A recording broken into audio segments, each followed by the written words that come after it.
Sabia que o sedentarismo é um dos problemas que mais preocupam a saúde pública? Segundo dados da Organização Mundial da Saúde, OMS, cerca de 500 milhões de pessoas podem ser impactadas por doenças relacionadas ao sedentarismo até 2030. Na tentativa de estimular medidas de prevenção contra o sedentarismo, a data de 6 de abril foi instituída como o Dia Mundial da Atividade Física. A meta é reduzir o segmento de doenças decorrentes do sedentarismo, tais como obesidade, problemas emocionais, doenças cardiovasculares, pressão alta, diabetes mellitus tipo 2, osteoporose e a lista continua. Por isso que apenas se alimentar bem não é suficiente para ter uma vida saudável. O exercício físico também é fundamental. Sabia que na vida espiritual apenas se alimentar da palavra de Deus não é suficiente? É necessário praticar o exercício do ensino da Bíblia para que a vida religiosa seja saudável. Um exemplo deste princípio pode ser visto em Marcos capítulo 8. Nesta seção encontramos o milagre da multiplicação dos pães e peixes.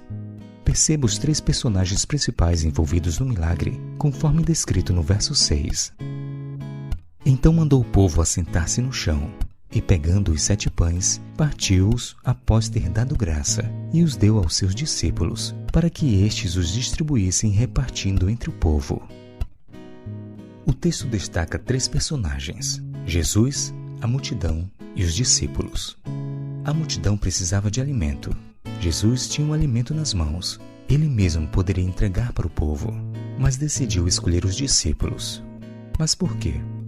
Se Jesus tinha poder para multiplicar o alimento, ele também tinha capacidade de entregar os pães para a multidão. A questão é que faria bem para os discípulos se envolverem na obra. Ao ajudar na distribuição do pão, eles estavam sendo ajudados no desenvolvimento do espírito cristão. Tente imaginar o exercício que os discípulos faziam. Eles iam até Jesus e enchiam o cesto de pães e peixes, em seguida iam em direção à multidão. Quando o cesto esvaziava, eles voltavam à presença de Cristo para receberem mais alimento, para que assim tivessem mais para distribuir. Esta deve ser a dinâmica da vida cristã. Nos enchemos na presença de Cristo e em seguida saímos para distribuir o que recebemos. Quando sentimos que estamos ficando vazios, é um alerta de que está na hora de voltar aos pés do Salvador. Este movimento de preenchimento e compartilhamento é o segredo para uma vida cristã saudável e feliz. Como bem declarou a escritora Ellen White, Deus poderia haver realizado seu desígnio de salvar os pecadores sem o nosso auxílio, mas a fim de desenvolvermos caráter semelhante ao de Cristo, é-nos preciso partilhar de sua obra, a fim de participar da alegria dele, a alegria de ver almas redimidas por seu sacrifício. Devemos tomar parte em seus labores para a redenção delas.